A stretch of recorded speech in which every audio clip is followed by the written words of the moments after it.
नमस्कार विद्यार्थी मित्रांनो, स्पर्धा परीक्षा गुरु या आपल्या यूट्यूब चॅनलवर तुमच्या सर्वांचे स्वागत आहे. आपण राज्यसेवा पूर्व परीक्षा 2022 प्रश्नपत्रिका विश्लेषण बघत आहोत.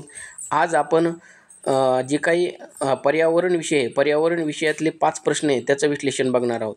ओके, चला तर मग पहिला प्रश्न बघू. एकूण 5 प्रश्न विचारण्यात आले होते 2022ला. बघा, पहिला प्रश्न आहे, भारतात खालीलपैकी कोणता हॉटस्पॉट प्रदेश जीवविद्येला आपत्ती चिन्ह असल्याच्या संदर्भात धोका असलेला आहे? बघा, पर्याय आहे उत्तर पश्चिम भारत, दख्खनचे पठार, पश्चिम भारत आणि उत्तर पूर्व भारत. तर याचे योग्य उत्तर काय आहे? उत्तर पूर्व भारत. बघा, हॉटस्पॉट विषयी प्रश्न विचारण्यात आला होता. जगामध्ये एकूण हॉटस्पॉट आहेत 35, त्यापैकी भारतात किती येतं? 4. आता या भारतात 4 आहेत, मात्र अंश म्हणजे पूर्ण भारतात येतात 2 आणि अंशतः भारतात येतात 2. आता ही जी संकल्पना आहे कोणती? हॉटस्पॉट. ही हॉटस्पॉट संकल्पना अगोदर कोण पहिल्यांदा वापरली? 1988 साली वापरलेली होती. कोणी? नॉर्मन मेयर्स यांनी. कोणी? नॉर्मन मेयर्स यांनी. ओके. त्यानंतर जर हॉटस्पॉटला मान्यता द्यायची तर 3 निकष महत्त्वाचे असतात. कोणते निकष असतात महत्त्वाचे? की एखादी प्रजाती स्थानविशिष्ट आहे का? स्थानविशिष्ट विविधता आहे का? 2 नंबरचा असतो त्याच्यामध्ये जैवविविधताचा ऱ्हास झाला. जैवविविधता म्हणजे स्थानविशिष्ट प्रजाती किती पाहिजे तिथं? 1500 पेक्षा जास्त पाहिजे. स्थानविशिष्ट प्रजाती 1500 पेक्षा जास्त पाहिजे. त्याच्यानंतर त्या ठिकाणचा जैवविविधतेचा 70% ऱ्हास झालेला पाहिजे. काय? जिथलचं ते आदिवासी आहे जैवविविधतेचं, तर त्या आदिवासाचं 70% ऱ्हास झालं पाहिजे. तर काय होते? जैवविविधता म्हणजे हॉटस्पॉट काय होऊ शकते? डिक्लेअर होऊ शकते.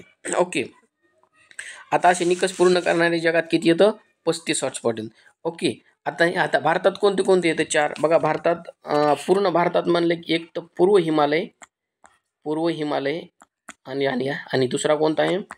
दुसरा आहे पश्चिम घाट. कोणता? पश्चिम घाट. हे हे काय आहे तर पूर्ण भारतात. आणि अंशतः भारतात कोणकोणचे येतं?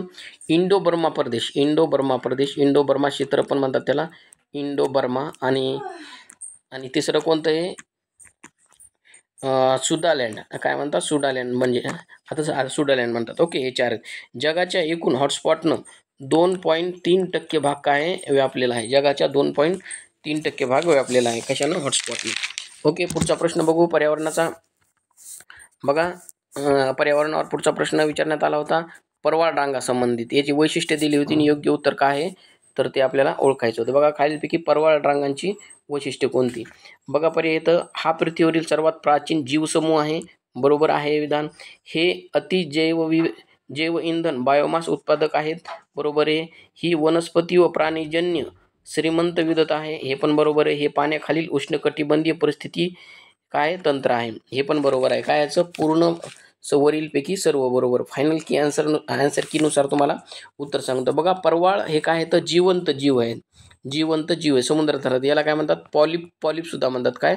पॉलिप म्हणतात. आता ह्याच्यासोबत एक सहजीव राहतो म्हणजे काय? सूक्ष्मदर्शी वनस्पती राहते. कोणती? त्याच्या म्हणतात झुजांतिया. कोणची? झुजांतिया. सूक्ष्मदर्शी वनस्पती हे अन्न निर्मितीचे कार्य करते. परवाळ काय करते? ह्याला संरक्षण देते. ओके, म्हणजे सहजीवी पद्धतीने हे राहतात झुजांतिया वनस्पती. आणि हे आता जे परवाळाला हिरवा रंग त्या झुजांतियामुळे राहतो. ज्या वेळेस परवाळ काय मरण पावतात त्यामुळे यांच्याकडचा हिरवा रंग काय उडून जातो आणि परवाळ काय त्या ठिकाणी परवाळाला पांढरा रंग येतो. आता परवाळ हे हे काय तर निशाचर म्हणतात. परवाळाला काय म्हणतात? निशाचर. ओके. याचं तापमान 20 अंशपेक्षा किती लागते? जास्त लागते. त्याच्यामुळे यापेक्षा कमी तापमानाला काय ते जगू शकत नाही. ध्रुव म्हणलं का ध्रुवीय प्रदेशात ते काय जगू शकत नाही, कारण तिथं तापमान 20 अंशापेक्षा जास्त नसते. पाणी कसं पाहिजे परवाळाला? स्वच्छ पाणी पाहिजे. ओके, स्वच्छ पाणी असेल तर ते जगू शकतात. आता क्षारता किती पाहिजे समुद्राची? समुद्राची क्षारता 33% ते 35% दरम्यान पाहिजे. ओके. आता त्याच्यानंतर खोली किती पाहिजे? किती खोलीवर जगतात ते समुद्राच्या? 70 मीटरपर्यंत ते जगू शकतात. ओके. त्याच्यानंतर हे गोड्या पाण्यात जगू शकतात का? नाही, याला फक्त खारच पाणी लागते. त्यामुळे नदीमुखात हे तयार होतात का परवाळ? नाही. ओके. आता हे म्हणजे कार्बन सिंक म्हणून पण परवाळ काम करतात. कार्बन सिंक तुम्हाला माहिती आहे. कार्बन सिंक म्हणजे काय असतंय? आता समुद्रातले जीवजंतू येतं त्याला काय त्यांना कशाची आवश्यकता राहते? ऑक्सिजनची आवश्यकता राहते. आता हे काय करतात? म्हणजे प्रवाळ काय करतात, कार्बन डायऑक्साईड शोषून घेतात आणि कार्बन बाहेर सोडतात, त्यामुळे काय कार्बन सिंक सुद्धा महत्त्वाची भूमिका बजावतात. आता भारतात 4 प्रवाळ क्षेत्र आहेत. कोणकोणचे प्रवाळ क्षेत्र आहेत भारतात? कच्छचे आखाते, मन्नारचा आखाते, अंदमान निकोबार आहे आणि लक्षद्वीप पण आहे. कोणचं? लक्षद्वीप. आता ह्या प्रवाळाचे वेगवेगळे प्रकार सुद्धा आहेत. आता ॲटॉल प्रकारचा प्रकार आहे, तो कुठे? ॲटॉल प्रकार तो लक्षद्वीपला आहे. ओके. आता राष्ट्रीय प्रवाळ संशोधन संस्था ती कुठे? पोर्ट ब्लेअरला. ओके. तुम्हाला मी स्पष्टीकरण सांगतो, तुम्ही काय करा, एका तुमच्या त्या ह्याच्यावर लिहून घ्या किंवा तुमच्या पुस्तकात पण तुम्हाला जे माहीत नसेल ते पॉईंट तुम्ही लिहित चालत जा. ओके. आपला फक्त प्रश्नाचं उत्तर सांगणं हाच उद्देश नाही, तर त्याचं काय स्पष्टीकरण देणं हे आपलं काम आहे. ओके. बघा, अल्फा बीटा व गॅमा विविधता म्हणजे काय, असा प्रश्न यायला. बघा पर्याय तर 26 काय? सजीवांची श्रीमंती, सिम्पसन विविधता सूची, जैविकता मोजमापानाचे काय भौगोलिक प्रमाण आणि व्हिटोकर सूचवेल. बघा पर्याय दिलेले तर बरोबर कोणते? ए आणि बी आणि आणि सी. बघा 2 तर पर्याय नसते, जे अल्फा बीटा गॅमा येतात 2 तर पर्याय नसतात, म्हणजे ए बी नसन आणि कोणतं तरी एकच पाहिजे, बी असन किंवा सी असन. आता बी मध्ये जाऊ सिम्पसन विविधता सूची, तर हे तर नाही, तर त्याच्यामुळे काय जैविकता मोजण्याचे भौगोलिक प्रमाण आहे, म्हणजे पर्याय क्रमांक सी. ओके. आता ह्याचं जे हे आहे अल्फा बीटा गॅमा विविधता, तुम्ही ऐकलं का नाही काय माहीत, पण पर्यावरणामध्ये अशा संकल्पना आहेत. ओके. आता जे काय सर्वप्रथम श्रेय म्हणजे ह्या जैवविविधता मोजण्याचं म्हणजे काय मोजण्याचं, म्हणजे मॅपिंग ऑफ बायोडायव्हर्सिटी, म्हणजे बायोडायव्हर्सिटी माप करण्यास सर्वप्रथम श्रेय ती घाला दिला जाते. कोणी? पॉल विल्यमसन, त्याच्यानंतर क्रिस हॅम्ब्रिज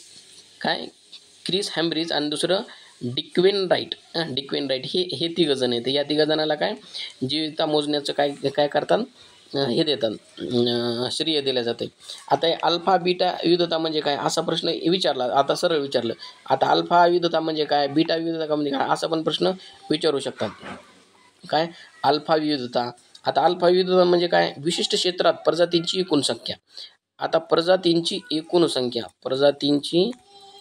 संख्या, आता एकूण म्हणजे काय, म्हणजे एकूण समजा सुंदरबन क्षेत्र आहे, तर या सुंदरबन क्षेत्रामध्ये एकूण संख्या म्हणजे वाघ, हरिण यांची काय प्रजातींची एकूण संख्या म्हणजे अल्फा. ओके. अल्फा विविधता. त्याच्यानंतर ही बीटा विविधता म्हणजे काय? बीटा विविधता म्हणजे विशिष्ट क्षेत्रात संरचनात्मक विविधता, विविध क्षेत्रामध्ये म्हणजे कसे, म्हणजे वाघ हा एक प्रजाती, आता इथं कशी सगळीच प्रजाती होते, आता वाघाची एक प्रजाती, या वाघाच्या एका प्रजातीमध्ये विविधता. त्याच्यानंतर हरणांच्या प्रजातीमध्ये विविधता. त्याच्यानंतर काय अल्फा बीटा आणि गॅमा. आता हे गॅमा विविधता. आता गॅमा विविधता काय असन, आता जे काही विविध प्रजाती येते यांच्यामध्ये काय आंतरसंबंध, तर यांच्यामध्ये आंतरसंबंध याच्यामुळे काय गॅमा. ओके.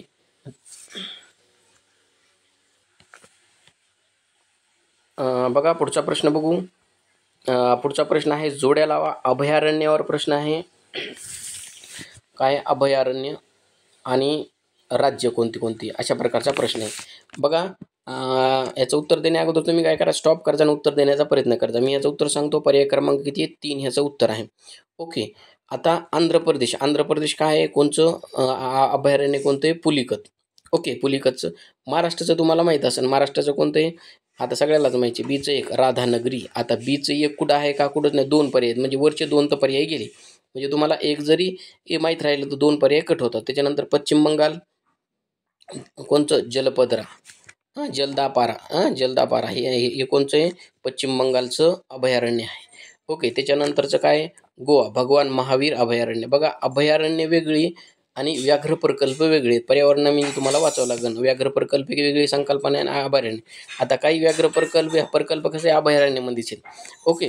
आता तुम्हाला एकूण व्याघ्र प्रकल्प सांगायला मी अभयारण्य 54 व्याघ्र प्रकल्प आहे. 54वा व्याघ्र प्रकल्प आहे विरांगना दुर्गावती. आता अभयारण्य जर म्हणली तर जवळपास 500 पेक्षा जास्त आहे. तर महत्त्वाचे तुम्ही बघायचे.